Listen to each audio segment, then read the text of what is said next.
Eu vou ler um texto que está lá em Lucas 6, versículos 6 a 10, e diz assim: Sucedeu que em outro sábado entrou ele na sinagoga e ensinava.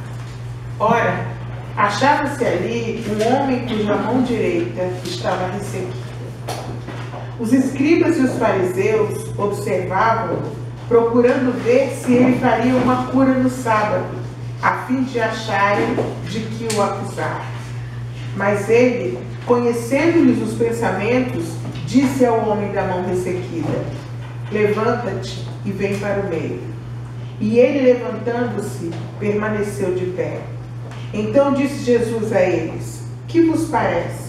É lícito no sábado fazer o bem ou o mal? Salvar a vida ou deixá-la perecer?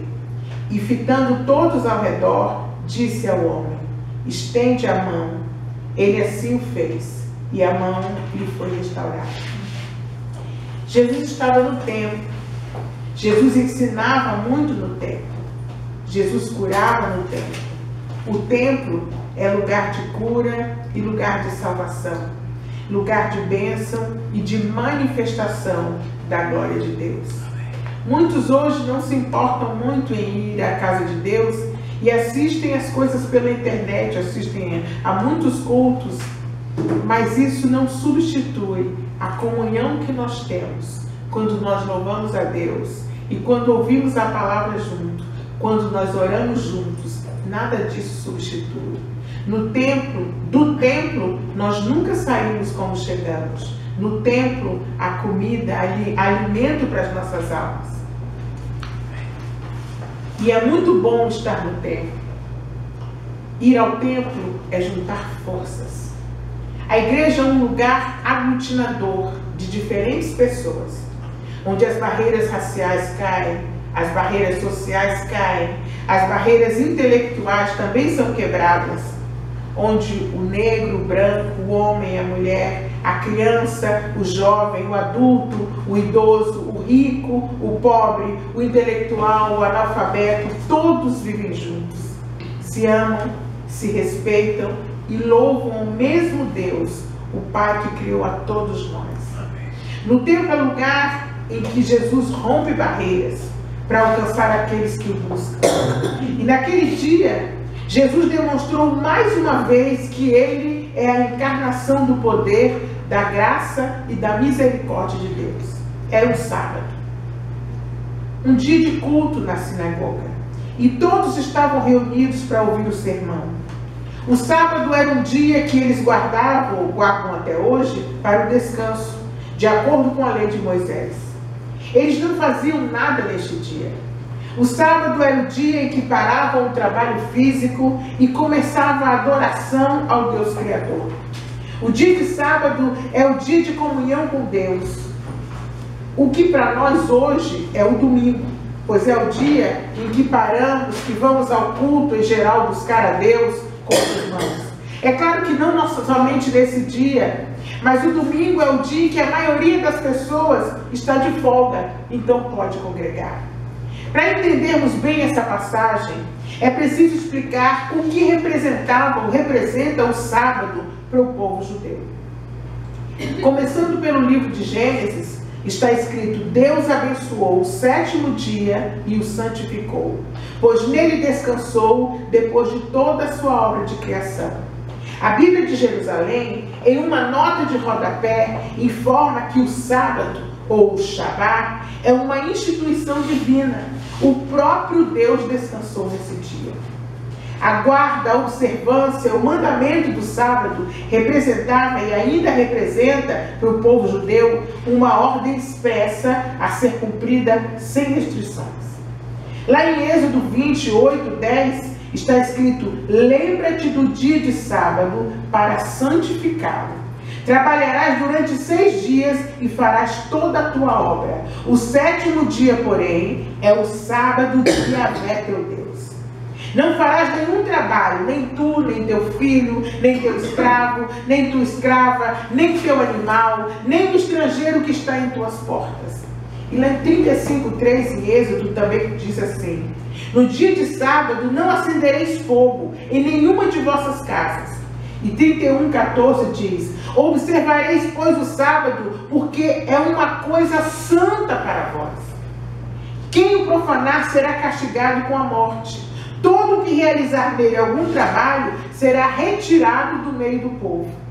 É dentro desse contexto que esse texto de Lucas 6 começa afirmando: Jesus entrou de novo na sinagoga, e ali estava um homem com uma das mãos atrofiadas.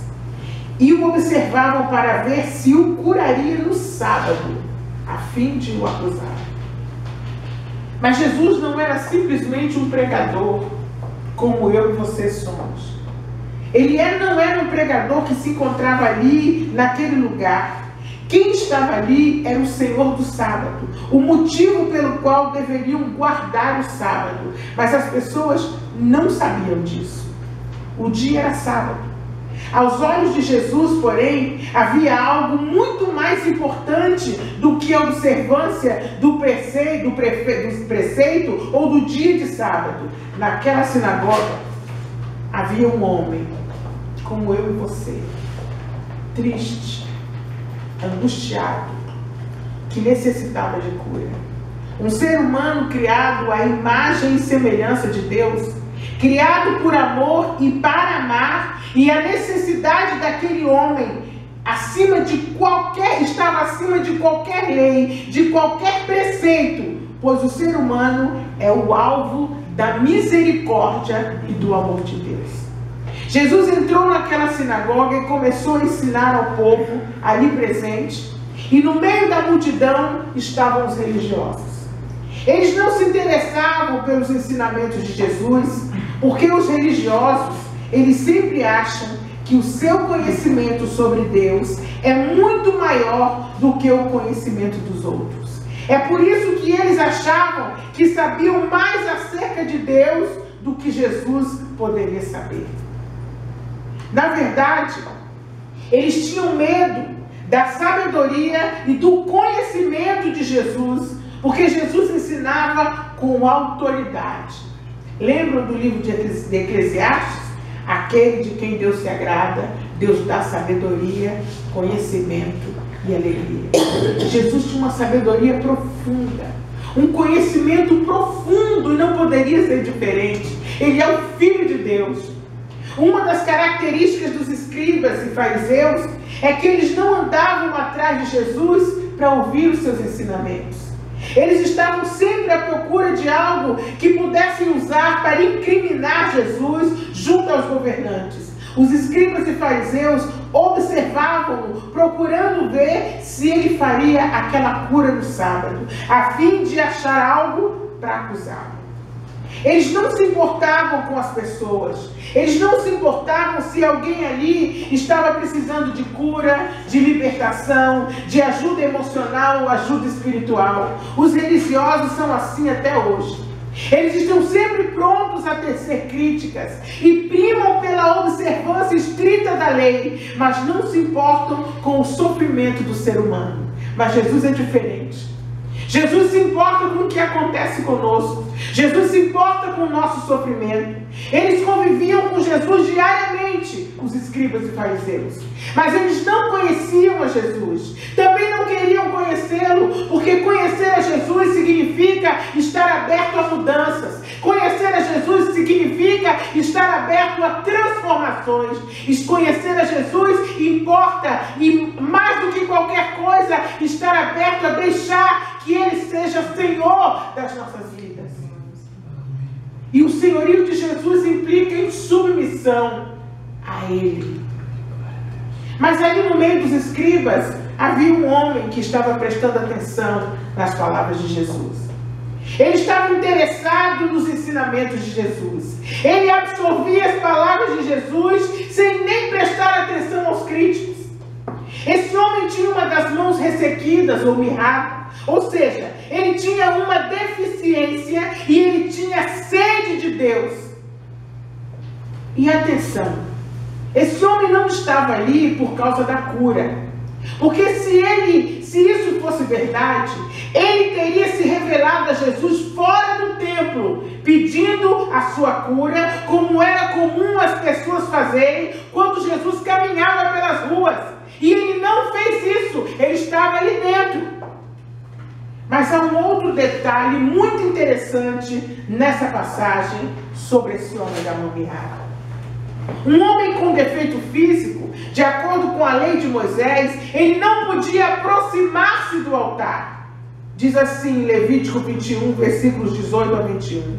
Nenhum homem com defeito poderá se aproximar. Não deve ultrapassar a cortina ou se aproximar do altar por possuir um defeito físico. Mas Jesus, que era conhecedor do interior do ser humano, e sabendo dos pensamentos daqueles críticos, ele chamou aquele homem que não podia se aproximar, não podia estar perto, não podia estar naquele templo. Ele chamou aquele homem da mão ressequida. Jesus para a sua mensagem e o convida a estar com ele. Em pleno sábado, será que Jesus iria curar? Pensavam aqueles religiosos. Jesus não estava preocupado com eles. E nem se importava com o que eles falavam entre si.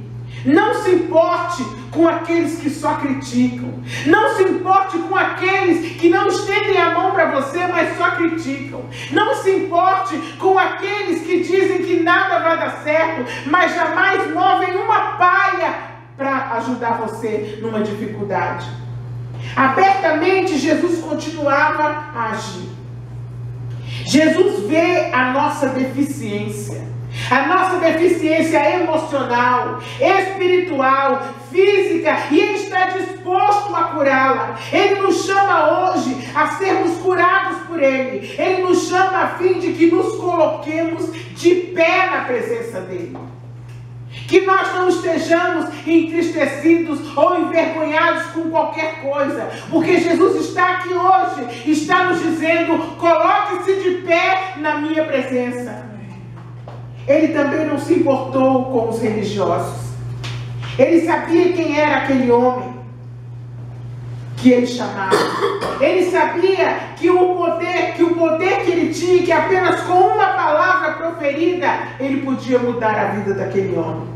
E diz assim: mas ele, lhes conhecendo os pensamentos, disse ao homem da mão ressequida: levanta-te e vem para o meio. E levantando-se, permaneceu de pé. E continua Jesus. Então disse Jesus a eles: é lícito, ou seja, é correto, fazer no sábado o bem ou o mal, salvar a vida ou deixá-la perecer?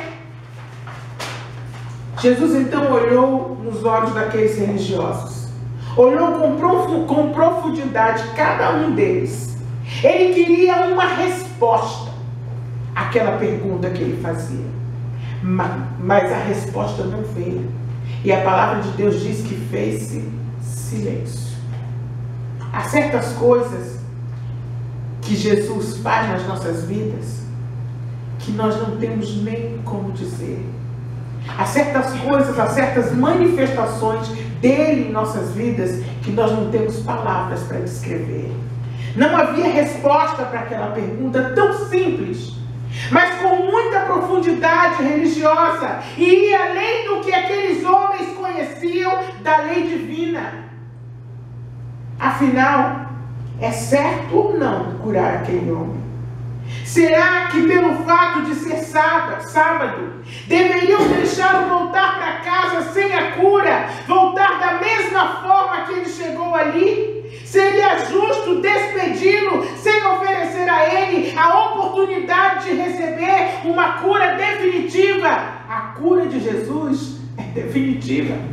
Jesus não vai deixar você voltar para casa da mesma forma que você chegou aqui. Jesus está dizendo para mim e para você hoje, para a gente se colocar de pé na presença dele. Ele não quer que a gente volte para casa do mesmo jeito. Ele quer fazer algo por nós e definitivamente. Jesus esperava a resposta. E é interessante também lembrar que Jesus normalmente mandava e a pessoa ficava curada. Mas nesse momento ele estava esperando uma resposta. Mas naquele momento Jesus queria mostrar à multidão a diferença entre religião e fé. São duas coisas muito distintas. Jesus esperou mais um pouco, mas não houve resposta. Então Jesus disse, e fitando todos ao redor, disse ao homem, estende a tua mão. O homem assim fez e a mão lhe foi restaurada. Primeiro Jesus mandou que o homem estendesse a mão para que todos vissem o que acontecia àquele homem. Quando Jesus faz as coisas nas nossas vidas, Ele faz à vista de todos. Não adianta a gente esconder, não adianta a gente ficar escondendo aquilo que nos envergonha, não adianta ficar escondendo as nossas deficiências. Jesus quer que a gente se ponha de pé, que a gente diga para Ele o que Ele quer nos curar à vista de todos. Jesus não quer fazer nada escondido na minha e na sua vida. Eu fico imaginando a alegria daquele homem. Eu fico imaginando também a alegria da maioria das pessoas que estavam ali. Eu imagino a alegria quando ele chegou em casa. Eu fico imaginando ele entrando em casa, mostrando a mão para as pessoas, para o povo dele, e como esse povo festejou. Eles estavam quase todos maravilhados com aquilo. O homem devia estar exultante, feliz, radiante, porque a partir daquele dia ele não precisaria mais esconder aquele defeito de ninguém, simplesmente porque o defeito não existiria mais. Amém. Deus quer tirar de nós toda vergonha, quer tirar de nós toda humilhação, quer tirar das nossas vidas tudo aquilo que nos deprime, tudo aquilo que nos coloca para baixo. Ele quer curar, Ele não quer esconder. Antes dele o pecado era coberto, mas quando Ele veio, Ele não cobriu mais o pecado, Ele arrancou o pecado. Amém. Jesus não quer nada escondido. Jesus quer que a gente diga, que a gente confesse para Ele, olha aqui, Senhor, eu preciso de cura nessa área, eu preciso de transformação nessa área. É a minha mão que é ressequida, é o meu braço, é a minha perna, é o meu pé, é o meu coração, é a minha mente. Eu preciso, Senhor, que Tu transforme. Não deixa eu ir embora da mesma forma. Jesus não quer que nós vivamos as nossas vidas nos escondendo de nada.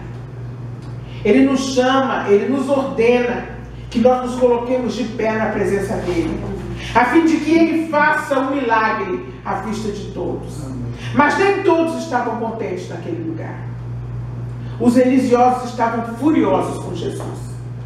E diz assim, mas eles se encheram de furor e discutiam entre si quanto ao que fazer a Jesus. Hoje, Jesus continua ensinando na sinagoga, no templo, nas igrejas, nas tendas, por meio dos seus discípulos que pregam a palavra dele. De que lado nós estamos? Daqueles que estão lá para criticar, ou estamos bebendo da fonte de vida que é Jesus? Como é que nós vamos nos comportar? Como aquele homem que, apesar de ter um defeito, uma mão ressequida, ele foi ali para beber as palavras de Jesus. Ele poderia ter parado Jesus no meio do caminho, poderia ter esperado Jesus chegar perto do templo ou ir para o caminho por onde Jesus ia passar e ter pedido a cura. Muitas pessoas eram curadas assim, mas ele estava lá dentro do templo. Ele não pediu nada, foi Jesus que chegou. Jesus quer que nós tenhamos esse tipo de relacionamento com Ele. Amém. A Bíblia diz para buscar primeiro o reino e tudo mais nos será acrescentado. Aquele homem estava ali bebendo as palavras de Jesus, ele estava ali interessado no reino, ele estava ali interessado na salvação que há em Jesus. Jesus está no templo e Ele quer nos curar. Ele chama aqueles que estão à margem, por isso Ele diz, levanta-te e vem para o meio. Jesus não nos quer distantes à margem, murmurando, chateados, entristecidos, carregando a nossa dor. Não, Ele diz, levanta, ponte de pé e vem para o meio. Hoje Jesus chama a mim e a você. Hoje Ele chama aquele que está enfermo, aquele que está ressequido. Qual é a área ressequida na sua vida? Não esconda, estende para Jesus. Ele está aqui no templo agora para curar, para libertar e para trazer vida àquilo que está morto nas nossas vidas. Amém. Quantas vezes nós queremos a cura, mas não queremos o remédio que o médico receita? Quantas vezes queremos nos livrar dessa ou daquela situação, mas não queremos seguir as orientações de Jesus? A mão ressequida é apenas uma alegoria. Jesus se importa conosco e quer nos dar aquilo que nos falta. Ele quer curar aquilo que nos envergonha. Ele quer que nós mostremos não as outras pessoas como uma pessoa deficiente ou defeituosa. Ele quer que a gente estenda a mão e peça a Ele a cura. Ele quer que as pessoas vejam em nós pessoas curadas e pessoas transformadas pelo poder dEle. Quando Ele manda você estender aquilo que é ressequido na sua e na minha vida, não é para te envergonhar, é para nos curar, é para que as pessoas vejam a transformação que há nele, a cura que há nele, a bênção que vem dele, a misericórdia dele agindo na sua vida. Glória a Deus. Aquele homem não tinha força para segurar nada. Sua mão não se abria para receber. A fé ressequida também é assim. Não se abre para receber as bênçãos de Deus. Vive em total carência espiritual. Não tem forças para receber as promessas quando vem as dificuldades. Qualquer obstáculo, por menor que seja, provoca desânimo. Aqueles cuja fé está ressequida devem olhar para os exemplos da fé e da palavra, crendo que não é privilégio de alguns, mas de todos os que creem em Jesus. E na sua palavra e sobre a sua vida tem um selo da promessa. Não desanime. Nós estamos vivendo os últimos dias. É isso que o inimigo quer, que você desanime, mas está chegando perto da sua e da minha vitória. Homens e mulheres deste milênio parecem carregar dentro do peito um coração que sofre, que chora pela limitação física, limitação espiritual, limitação emocional, problemas de relacionamentos, limitação psíquica, emocional, que nos aprisiona e que muitas vezes nos acorrenta. Mas o libertador está aqui hoje. Ele está aqui hoje mandando a gente estender a nossa mão ressequida, as nossas emoções ressequidas, as nossas pernas ressequidas, braços. Ele quer que nós façamos isso. O mais importante de tudo isso é que aquele homem não era surdo. E eu e você também não somos surdos. Jesus está olhando agora para nós e repetindo o que ele ordenou ao homem de mão atrofiada: levanta-te. Os nossos ouvidos estão abertos para ouvir a voz de Jesus aqui hoje.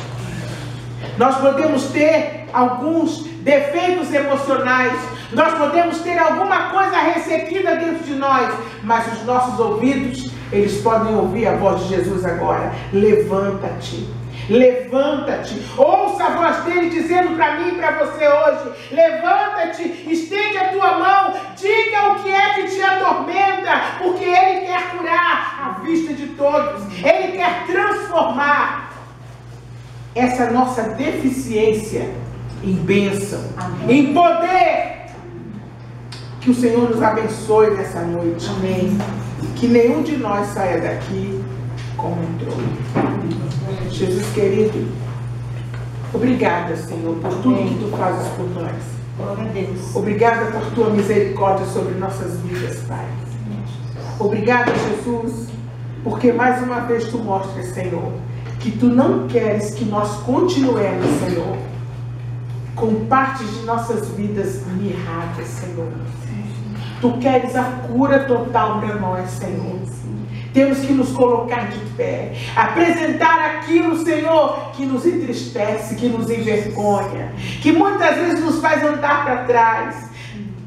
Aquilo que temos dificuldade em lidar, Senhor, que nós possamos apresentar a Ti hoje, Senhor, essas dificuldades, Senhor, para que Tu possas curar e para que todos vejam a Tua misericórdia e a Tua bênção agindo em nossas vidas, Senhor. Obrigada por tudo que Tu fazes, em nome de Jesus.